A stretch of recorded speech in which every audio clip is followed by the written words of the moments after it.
Cordial saludo a todos los oyentes de Radio María. Un día más, con la gracia del Señor, proseguimos el comentario del Catecismo de nuestra Madre la Iglesia. Dedicamos hoy, es el segundo programa que dedicamos al comentario del apartado La familia y la sociedad, dentro de la explicación del cuarto mandamiento en el que nos encontramos: honra a tu padre y a tu madre. La familia y la sociedad. Vais a ver que es un apartado en el que pues habla de tantas cosas que tienen una mutua relación, ¿no? Porque evidentemente la familia está abierta a la sociedad y su vida interna pues está influyendo continuamente en nuestras relaciones sociales. Es a partir del número 2208 lo que hoy comentamos.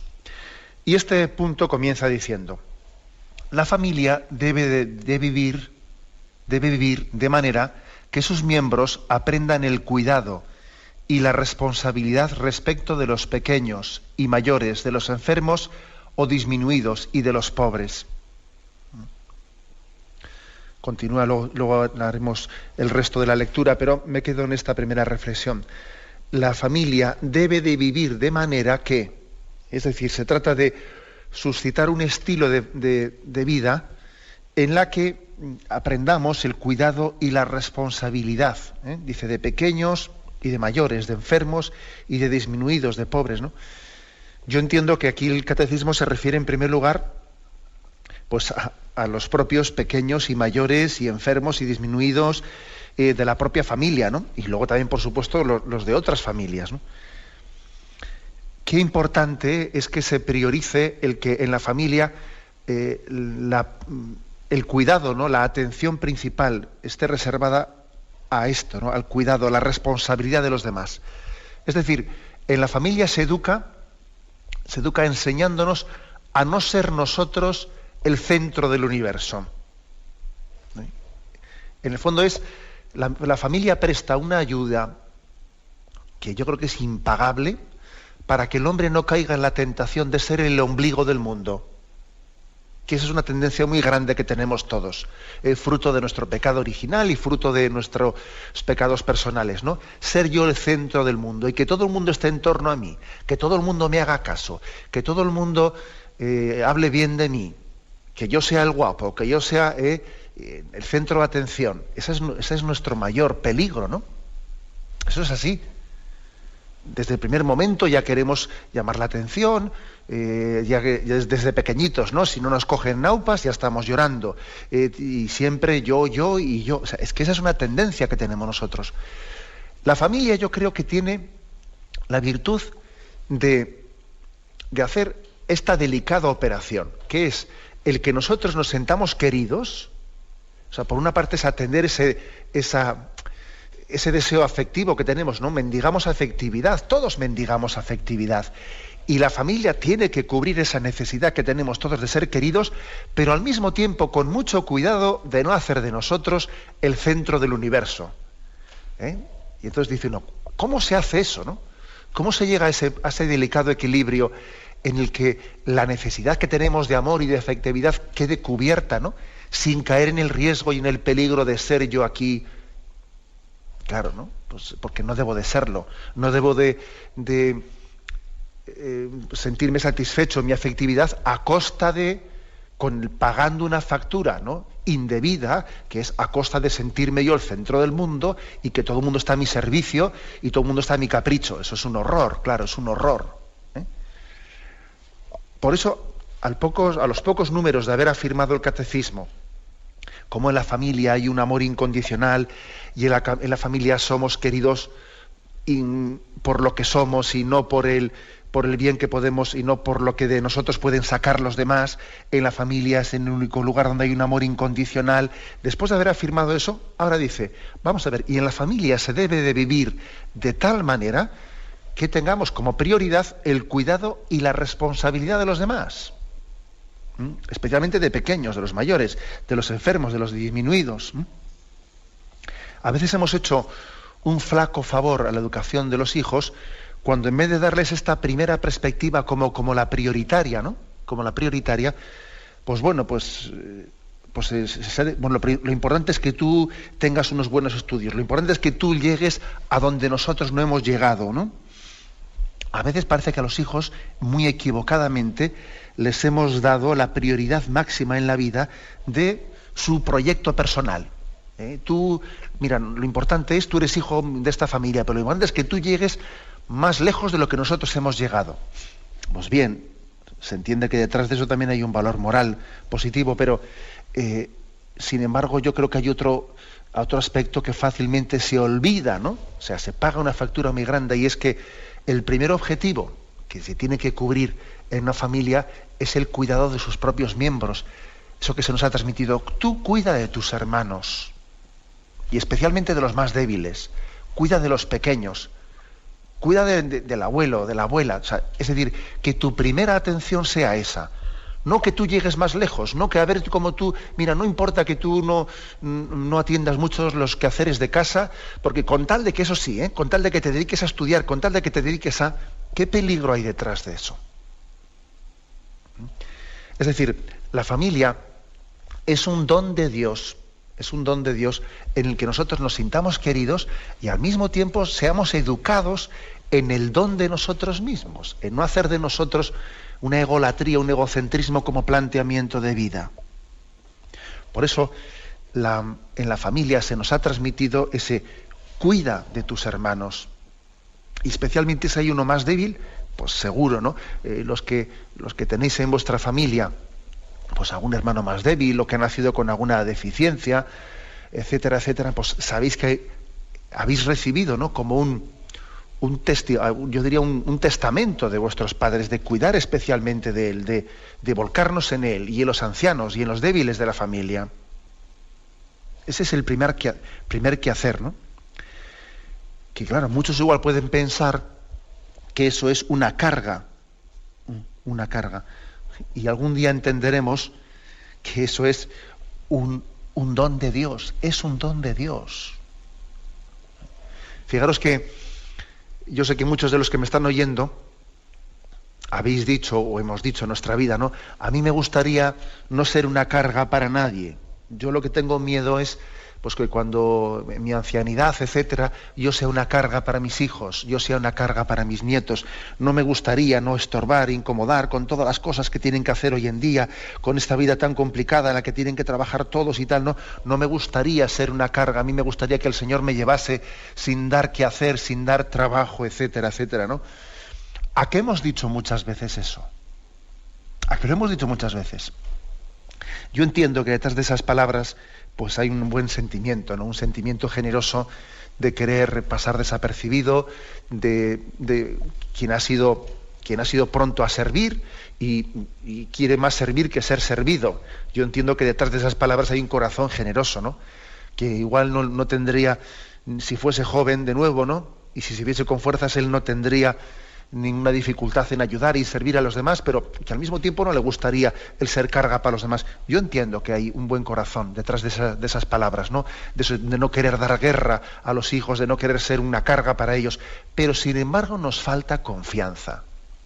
Quien dice tales cosas, que tiene miedo a dar trabajo a los demás, ¿no?, le falta confianza en Dios, porque si Dios quiere, si Dios permite que necesitemos ayuda, tenemos que hacer un acto de confianza en Dios, de que eso también va a ser providencial para los nuestros, va a ser providencial. O sea, será también una llamada de Dios para que tengamos un planteamiento de vida en el que no pensemos únicamente pues en unos objetivos que a ver si hago esto, a ver si hago lo otro, a ver si progresamos, a ver si tenemos este plan, este el otro, que no. Que el principal plan que tenemos que tener es el de querernos, el de servirnos unos a otros, el de olvidarnos de nosotros mismos, el de no buscar nuestros planes, sino descubrir los caminos de Dios.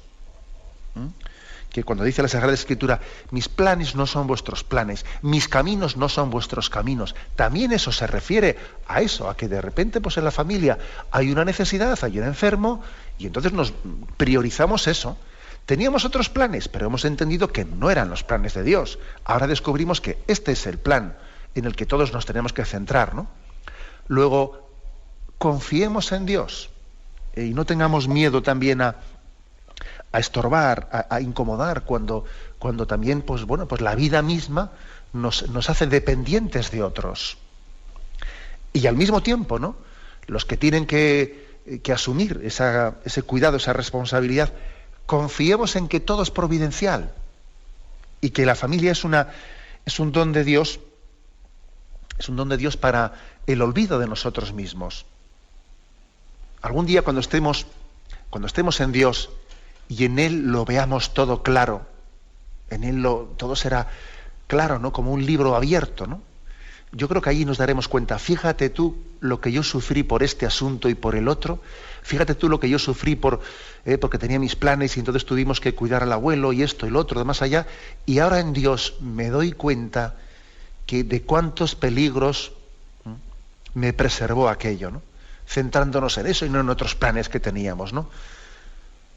Estoy convencido que en Dios todo eso lo veremos claro. Ahora nos cuesta, porque tenemos mis planes, mis caminos, mi no sé qué, pero vamos a ver, ¿no? Es algo básico, pues, que en la familia seamos educados en el cuidado y en la responsabilidad respecto a los pequeños, a los mayores, a los enfermos, a los disminuidos. Incluso, fijaros, el hecho de que a unos niños se les dé la responsabilidad de sus hermanos menores. Eso es muy educativo, que es una de las cosas de las que nos estamos privando, por cierto, a costa de tener familias sin niños. Que como mucho hay uno o dos niños en las familias, ¿no? Eso es una de las cosas tan grandes, una carencia muy grande que estamos arrastrando. Porque en una familia numerosa, como las que tradicionalmente ha habido en España, el sentido de la responsabilidad se adquiría uno, pues, asumiendo responsabilidades con respecto a sus niños, a sus hermanos pequeños. A mí en alguna ocasión que me han invitado, pues, a cenar o a comer en alguna familia numerosa, te llama mucho la atención incluso los niños cómo están sentados en una mesa, ¿no? Entonces tú te das cuenta que hasta se sientan, bueno, pues habrá que cada familia tendrá su método, pero cuando vas a una de estas familias numerosas con muchos niños, cada uno cuida del más pequeño y cada uno asume una pequeña responsabilidad con respecto al más pequeño. Y otro la ha asumido sobre mí, y otro la asumirá sobre ese anterior. Y eso es muy educativo, claro. Eso es aprender a crecer sin ser yo el centro del universo, ¿no? Que es uno de los problemas que tenemos, que nos creemos el centro del universo, cuando no lo somos, ¿no? La familia, pues, es muy educadora, ¿no? Y las carencias de mis hermanos, las carencias de mis abuelos, las carencias son providenciales para cada uno de nosotros. Y dice, atentos al cuidado y a la responsabilidad también de los pobres, dice, de los pobres. He aquí también otro factor de educación en la generosidad. Que bueno, pues que no basta con educar en el ahorro, en la austeridad, que ya sería muy importante, ya sería importante, porque muchas veces no se hace, ¿no?, la educación en el ahorro, en la generosidad, pero a veces nos parece que es virtud el que al niño se le enseña a ahorrar, se le enseña a tal. Sí, pero mira, si se le enseña exclusivamente a ahorrar, eso acaba no siendo virtud. Eso acaba siendo casi una especie de incitación a la idolatría del dinero, a la idolatría del tener. Tenemos que educar en la generosidad de que un niño, pues claro, eso es lo que pretendía, ¿no? Pues tantas campañas misioneras dirigidas a los niños, la infancia misionera que tanto estamos olvidando. Pues una auténtica educación de un niño que entiende que en su cosmovisión, en sus preocupaciones, tienen que estar mis hermanos que están en misiones, y me preocupo por ellos, y ahorro para ellos. Y este fin de semana, pues no voy a comprar estas chucherías, estos chuches, pensando en ellos. Eso es importantísimo, la educación de un niño. Que un niño sepa prescindir, pensando en las misiones, pensando en los pobres, eso es básico para la integridad moral y espiritual de su vida. Claro, uno de los dramas de haber dejado también la asistencia dominical de la Santa Misa es que uno deja de estar en contacto con tantas campañas de las que se nos habla, ¿no? Campaña de la infancia misionera, y a los niños pues se les da también pues unas revistas como las de Gesto, etcétera, que son revistas misioneras, y claro, y un niño que comienza a no asistir a la Santa Misa, ni se entera ya de las campañas misioneras, ni se entera de esto, ni se entera del otro. Su cosmovisión pues es la televisión. Lo que ocurre en su vida es lo que pasa por la pantalla de la televisión o del ordenador, ¿no? O de los videojuegos. Claro, eso es una carencia tremenda. Por eso aquí dice, ¿no?, que la familia es el lugar, ¿no?, en el que, según el estilo de vida que en ella se está difundiendo, aprendemos el cuidado y la responsabilidad de los pequeños, mayores, enfermos, disminuidos, pobres.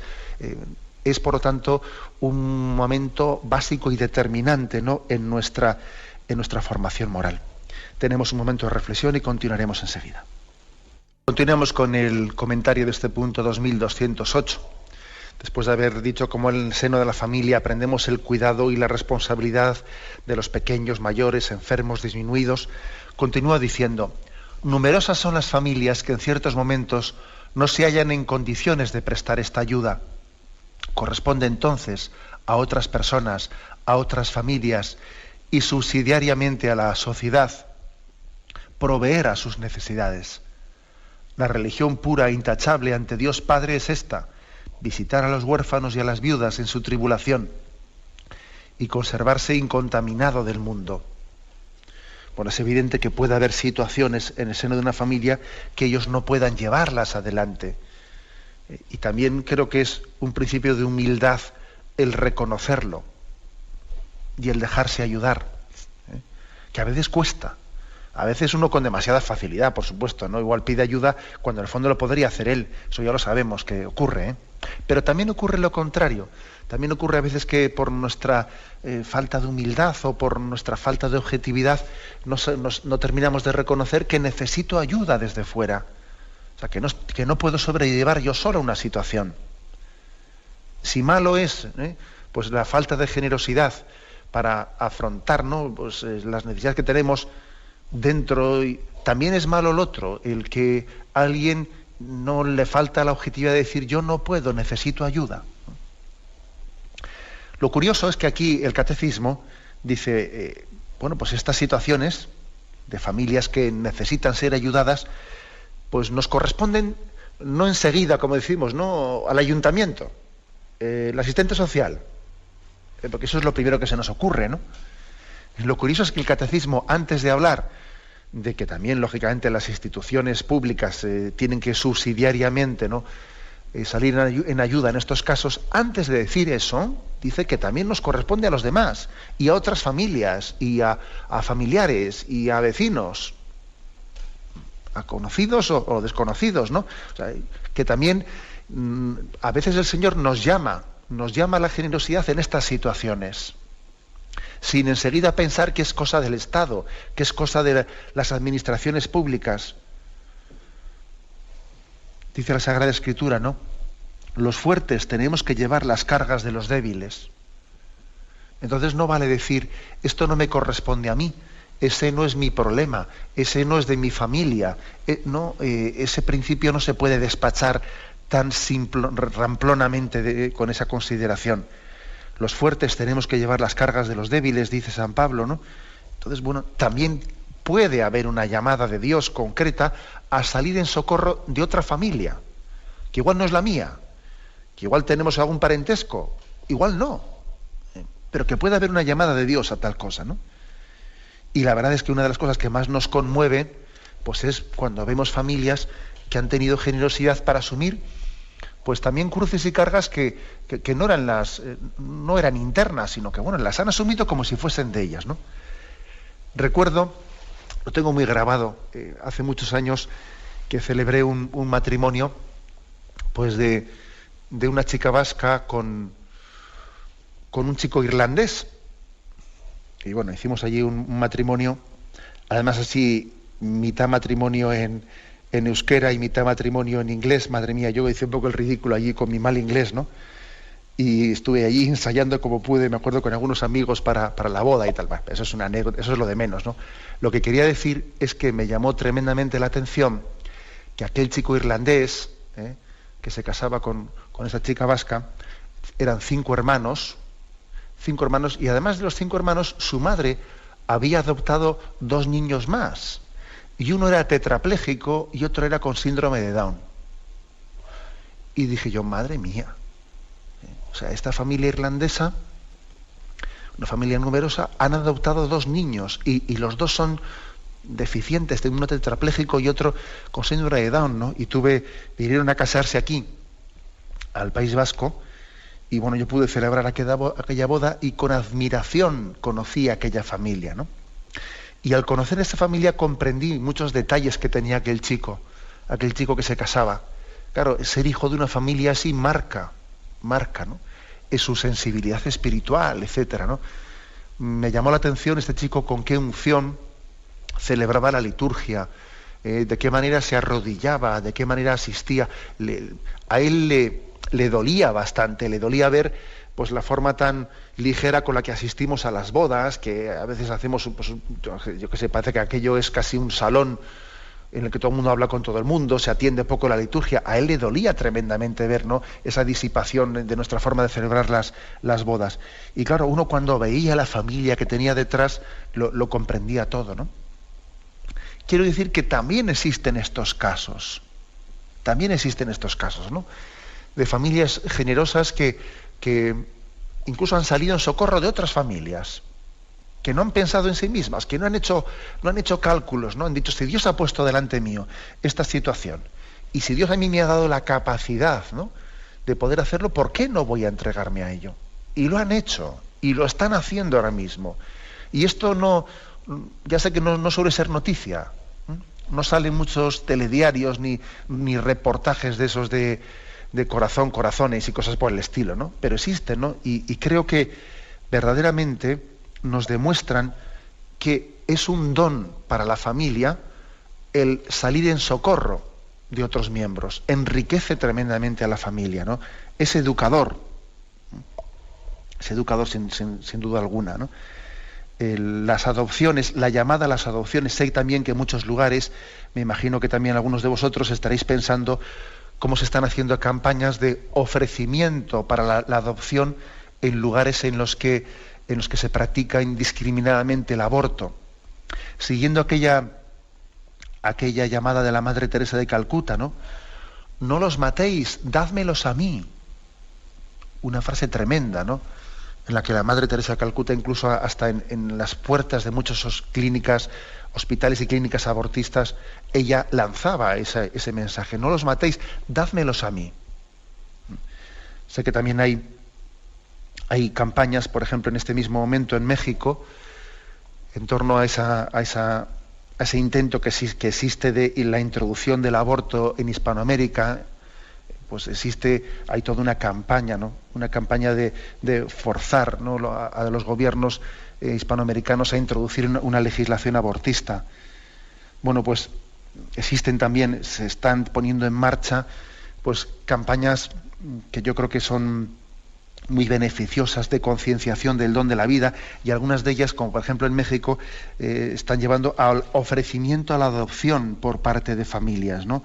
Y son decenas de miles de familias mexicanas las que se están ofreciendo para adoptar, ¿no?, para ser un lugar de acogida a niños que no tengan dónde vivir, dónde nacer en otros lugares. Es verdad una cosa, fijaros bien, es verdad que igual es más fácil acoger a un niño que a un anciano. Lo digo esto como reflexión, para hacer pensar.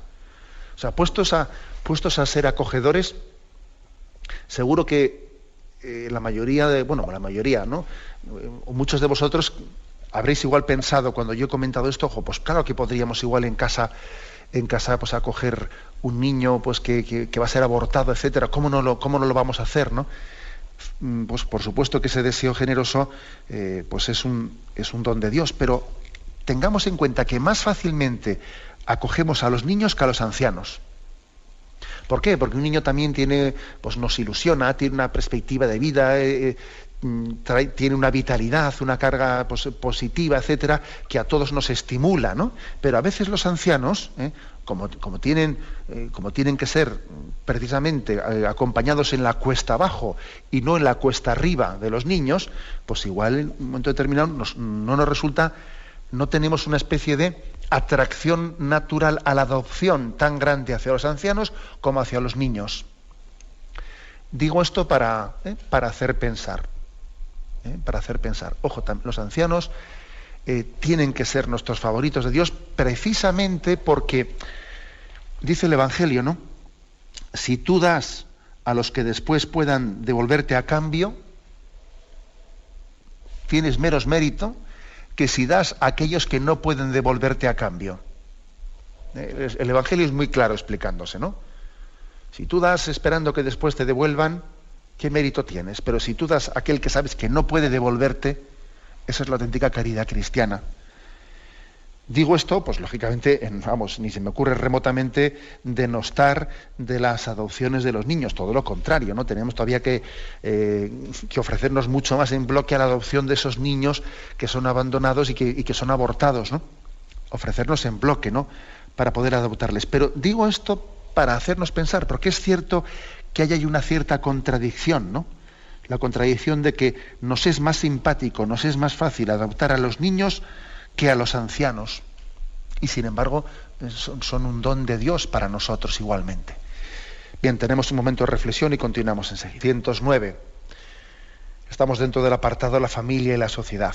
Y dice así: la familia debe ser ayudada y defendida mediante medidas sociales apropiadas. Cuando las familias no son capaces de realizar sus funciones, los otros cuerpos sociales tienen el deber de ayudarlas y de sostener la institución familiar. En conformidad con el principio de subsidiariedad, las comunidades más vastas deben abstenerse de privar a las familias de sus propios derechos y de inmiscuirse en sus vidas.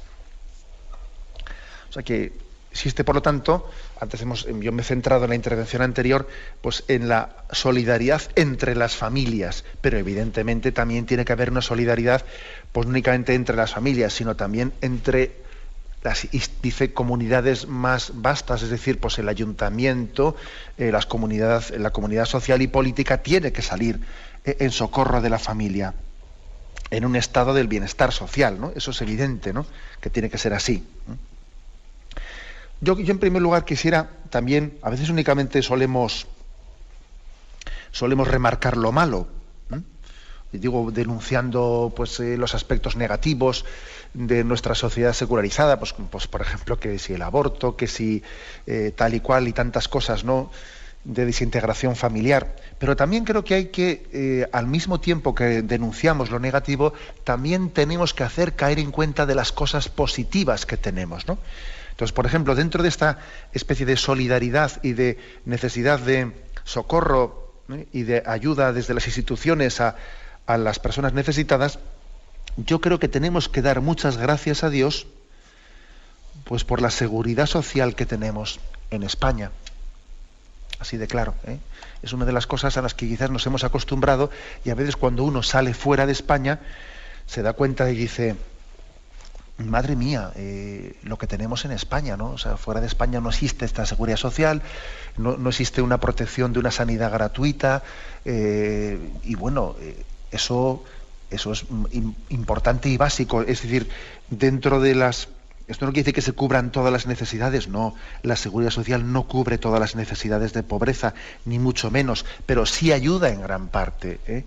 Tenemos que dar muchas gracias a Dios por la existencia de ese sistema de solidaridad en España, que bueno, que tiene unas bases muy antiguas, pero vamos, los especialistas dicen que fue especialmente allá por el año 1963, etcétera, donde se integraron los subsidios y cosas por el estilo y las prestaciones económicas a la familia, y podíamos decir que medio nació, ¿no?, aunque tenía antecedentes y posteriormente también se dieron más pasos, ¿no? Pero esta seguridad social que existe hoy en España, pues hace a nuestra sociedad más solidaria, bastante más solidaria que en otros lugares donde existe pues un principio capitalista o liberal mucho más duro, mucho más puro y duro, que hace que las necesidades sociales pues queden mucho más a cargo de cada uno. Hay pues por lo tanto un principio de solidaridad en torno a la seguridad social que tiene un gran valor moral, y tenemos que reconocerlo y agradecerlo, y preservarlo y cuidarlo, y no hacer de ello pues una una especie de luchas políticas, es decir, que todos los partidos políticos tengan un consenso en temas como debieran de tenerlos en otros temas, en el tema de la educación, y no estar cada gobierno que llega haciendo una ley de educación que cambie la del anterior, y eso es un desastre, ¿no? Bueno, pues hay que decir que por lo menos sí se ha conseguido que en España haya una especie de pacto en torno a la seguridad social, ¿no? Que deberíamos de cuidarlo y mimarlo. O sea que sí que hay cosas positivas. También es positivo, pues por ejemplo, esa ley de dependencia, ¿no? Que en la legislatura anterior, si no me equivoco, se aprobó, la ley de dependencia. Una ley de dependencia que lo que afirma y lo que pretende también es precisamente una ayuda del Estado para atender pues especialmente a los ancianos o a los enfermos que quedan sin, o a los disminuidos que quedan necesitados de ayuda, que no tienen la posibilidad de ser atendidos en su entorno familiar, o que no tienen la familia los medios suficientes para poder atenderlos, y entonces supone decir, vamos a ayudar a los que ayudan, ¿eh? O sea, sin que el Estado tenga como única forma de asistencia social el asumir directamente el cuidado, ¿no? El cuidado de los disminuidos, de los necesitados, de los discapacitados, sin tener que tener como única recurso, única medida la de recurrir a la asistencia pública, el tener también una ayuda a los que ayuden. Pues por ejemplo, teniendo unas ayudas económicas a familias de acogida, a familias de acogida o a instituciones que también acogen, etcétera. Es muy importante una ley de dependencia. Otra cosa es que después se desarrolle mejor o se desarrolle peor, que yo no me atrevería ya a dar un juicio de qué tal se está desarrollando porque no tengo datos, ¿eh? Pero sí que juzgo desde el punto de vista de la moral católica positivamente el hecho de que exista una ley de dependencia, porque en el fondo es aplicar el principio de subsidiariedad, es decir, sin que el Estado anule a la sociedad, vamos a incentivar a aquellos que pueden tener capacidad de ayudar, a los ancianos o a los discapacitados, etcétera, ¿no? Es hacer, es incentivar a los que llevan adelante una labor, ¿no? Y eso es muy importante, la ley de dependencia. Además, es que es de sentido común, porque en cuántos lugares está ocurriendo, bueno, pues que sencillamente para poder ayudar a una persona necesitada, alguien tiene que salir a trabajar fuera.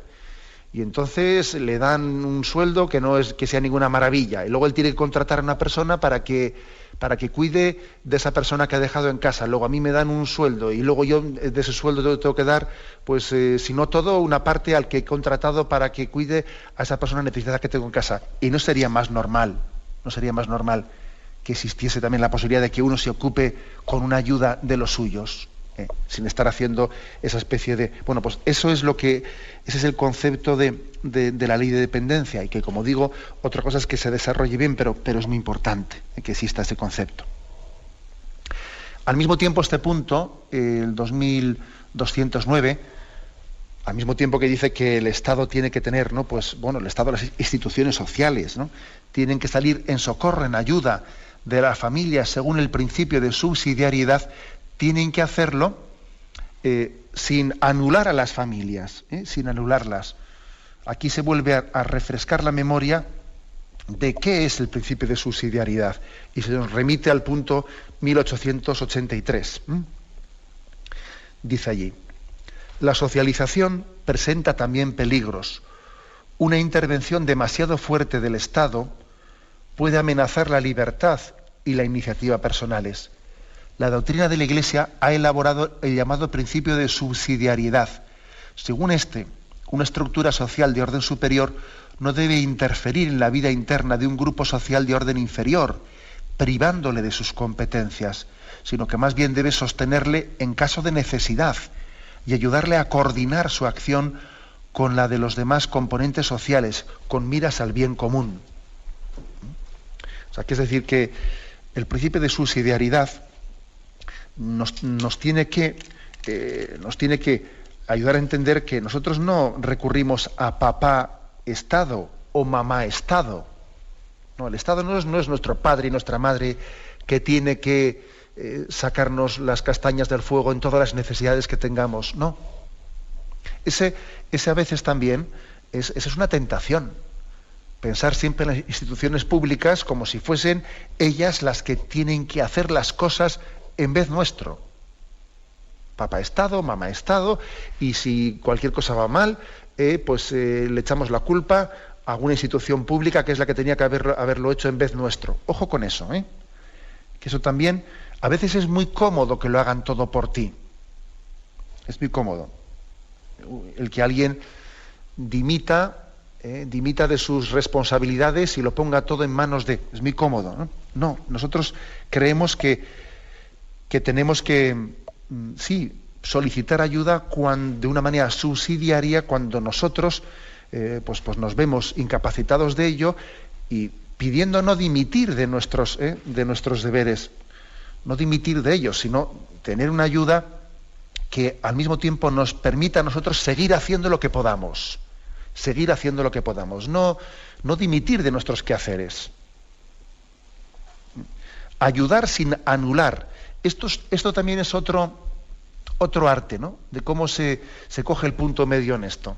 Igual que decía antes en la familia, de cómo se consigue que los miembros de la familia se sientan amados y satisfechos en el deseo de ser queridos sin hacer de ellos el centro del mundo, ¿no? Al mismo tiempo siendo educados en el olvidarse de sí mismos, en el olvido de sí mismos. Aquí pasa algo por el estilo.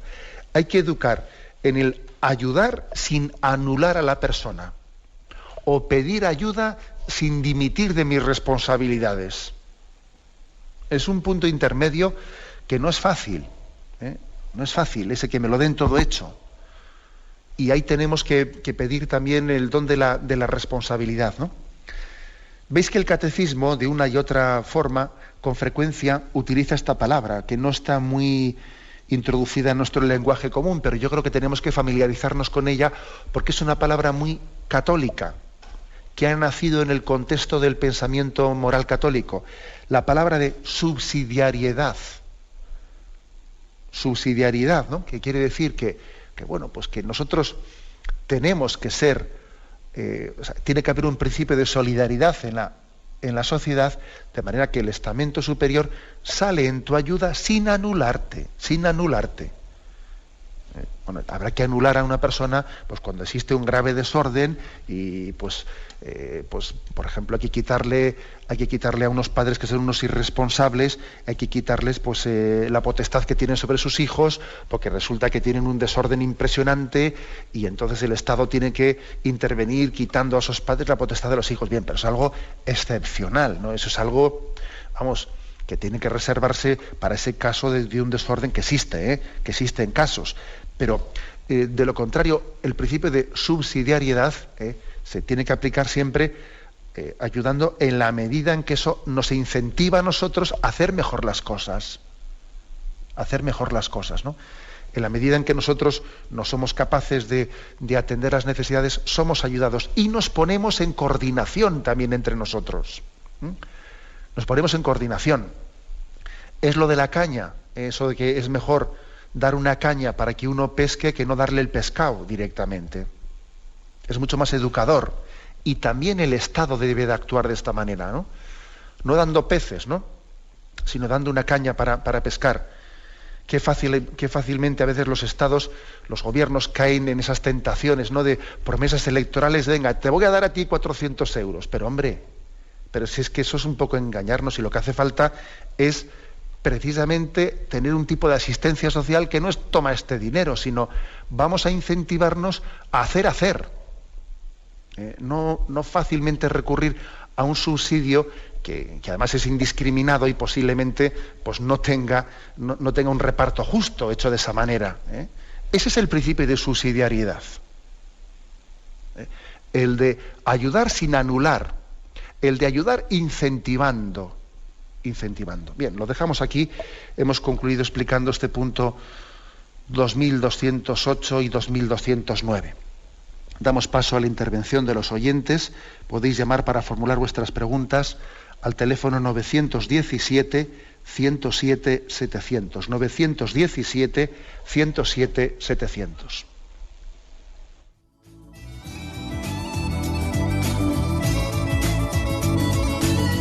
¿Le gustaría tener sus programas favoritos de Radio María en CD o DVD? Ahora es posible.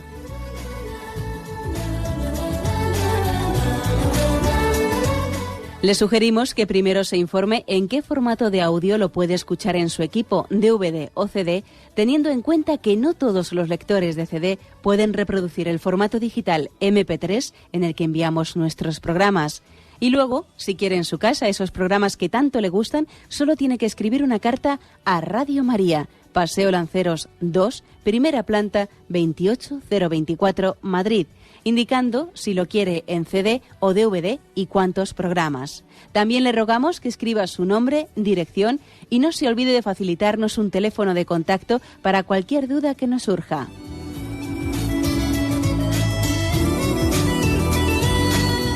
Radio María, más cerca de usted.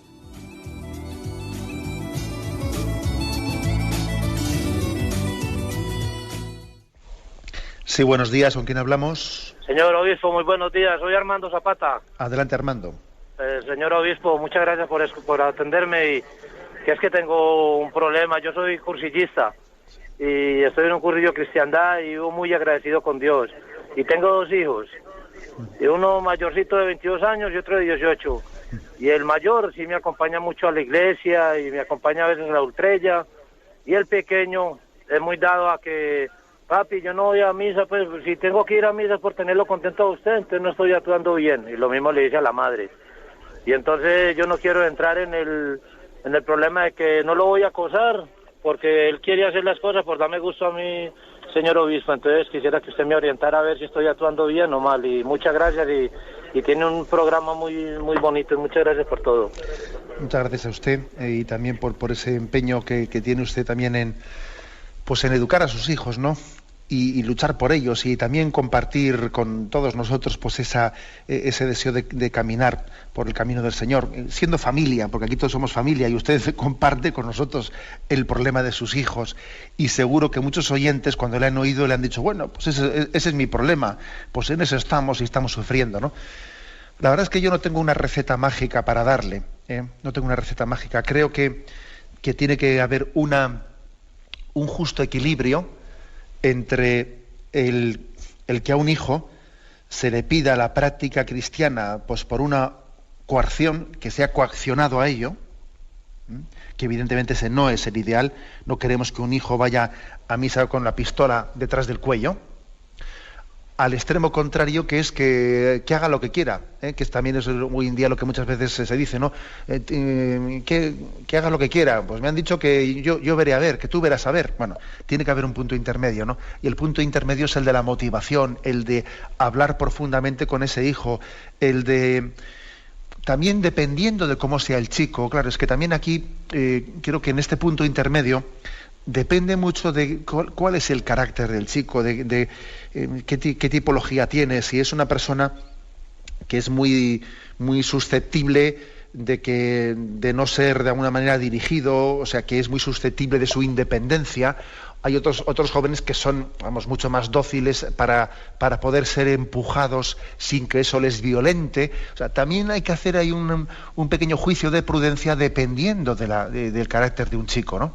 Pero lo que está claro es que eso requiere tiempo de hablar con él, tiempo de estar con él, y tiempo de hablar no solamente de la misa con él, porque con el chico habrá que hablar de muchos temas, ¿no? Habrá que hablar de cómo está esta sociedad, de cómo está el mundo, de cómo él juzga el ambiente que ve entre los jóvenes, ¿no? Y también habrá que decirle, ¿tú cómo ves tus compañeros? ¿Tú cómo ves este ambiente, esta forma de divertirse, esta forma de juzgar la vida, la sociedad, ¿no? El consumo del alcohol, etcétera? Es decir, hay que hablar para que él se dé cuenta que cuando él se le invita a que vaya a misa, están muchos valores en juego.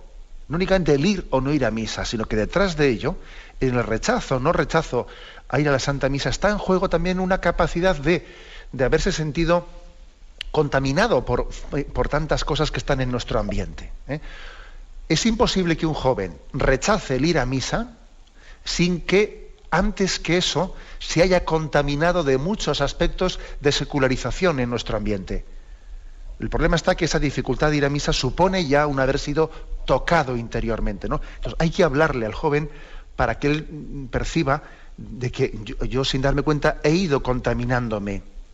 de una cultura secularizada, fruto de la cual, forma de ver, de juzgar, o sea, no valoro la palabra de Dios, parece que doy más valor a cualquier pues, opinión de moda, etcétera, y entonces minusvaloro la misa, la lectura de la palabra de Dios, la predicación, la minusvaloro porque ya me he ido contaminando de una mentalidad mundana.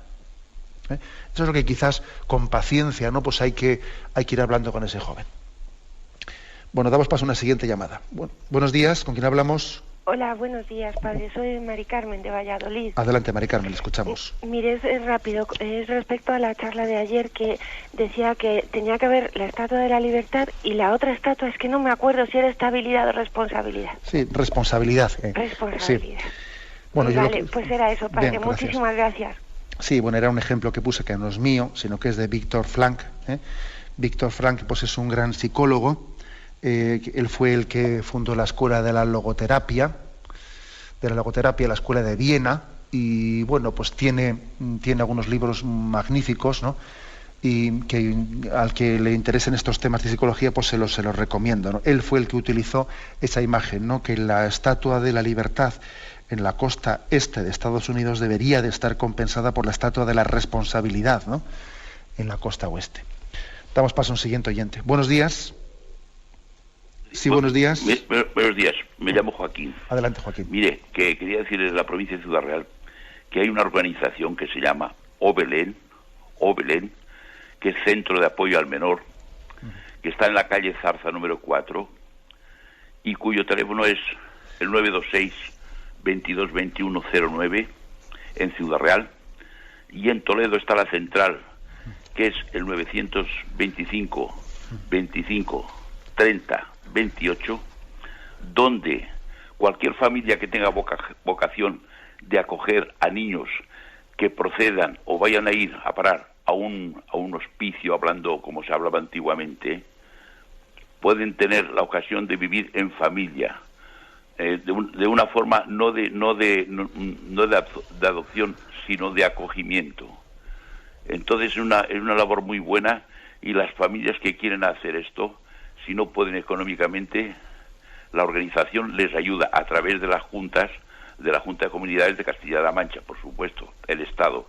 Y no solamente esto, que es un trabajo precioso que ellos te dan más, los niños te dan más que tú puedes dar a ellos, sino que además de esto le haces un servicio a la patria, hablando en mayúscula, porque estos centros que hay antiguos tienen un gasto tremendo por cada niño, mientras que de esta forma, aunque el Estado colabore algo en la manutención del niño, le ahorras mucho dinero, y además se crían en una familia que tiene vocación, si es posible cristiana, mejor, pero por lo menos de valores. Así que un abrazo a usted, un abrazo espiritual a usted, padre, por lo que nos está enseñando y por lo que nos anima cada día.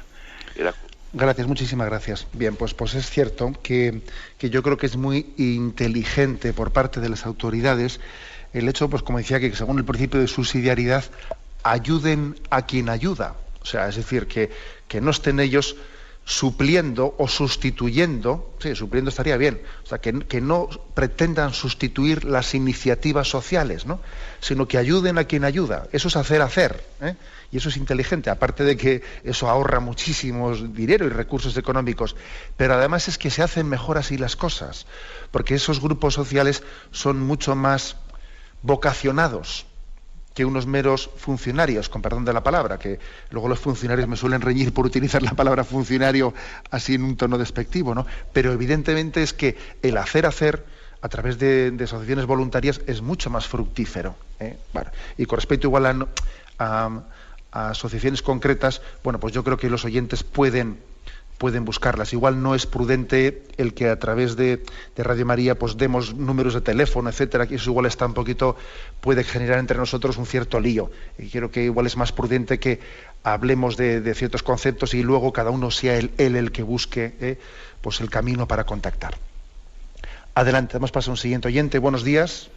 Buenos días. Buenos días, sí. Buenos días. Le escuchamos, adelante. Pues mire, en primer lugar, que Dios lo bendiga.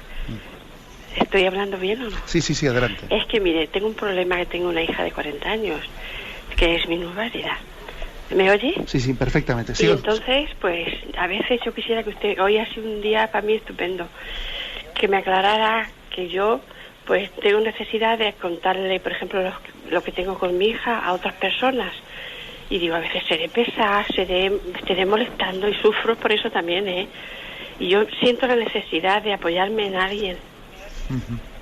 No sé, es que no se explica, me pone muy nerviosa, ¿eh? No, ni mucho menos. Y entonces digo, a ver qué decía usted, si hago bien o no, porque yo cualquier problema que tengo con ella, pues lo cuento, porque no tiene padre ni hermanos, y entonces yo me siento como más... me siento mejor. De acuerdo, sí, muchísimas gracias por su testimonio, que también nos hace caer en cuenta de una cosa, y es que a veces una ayuda que podemos tener, pues ya no es únicamente la ayuda material, sino también el apoyo moral a las personas que llevan adelante, ¿no? Pues este tipo de asistencias, ¿no? Porque es cierto, es decir, que no, pues si yo me pongo un poco en la situación de esta oyente. Si ella es madre de una persona deficiente que no tiene, o sea, que no tiene padre y que no tiene hermanos y ella está exclusivamente pues dedicada al cuidado de ella, bueno, pues es evidente que igual vive una cierta soledad, una cierta soledad que sería muy importante pues que también sea compartida. También a usted le diría que es importante que cuando mantenga amistades con otras personas, aunque es lógico que usted necesite desahogarse y que otras personas le escuchen de sus temas, es también importante para usted que no se centre hablando exclusivamente de esa cuestión. Me explico, es un consejo que le doy, porque es fácil también, en su caso concreto, caer en un cierto peligro de un poco de obsesión, que como es mi problema, acabe siendo un tema que sea un monotema. A usted le puede hacer bien dejarse ayudar de unas amistades que también le abran la perspectiva de otras cuestiones, de otras preocupaciones, ¿no? Eso puede ser bueno. Usted necesita igual hablar de lo suyo, está bien, que tenga también un tiempo para ello, pero deje también que las amistades le abran a usted también otras ventanas, otras preocupaciones, porque es que será sanador para usted, yo creo que eso también será equilibrador, porque los problemas nos deben de ocupar sin obsesionarnos también. Y posiblemente una de las mayores ayudas que usted puede recibir sea la de amistades que a usted también le permitan oxigenarse, tener otros temas, otras cuestiones en su mente. Bien, me despido con la bendición de Dios Todopoderoso. Padre, Hijo y Espíritu Santo descienda sobre vosotros. Alabado sea Jesucristo.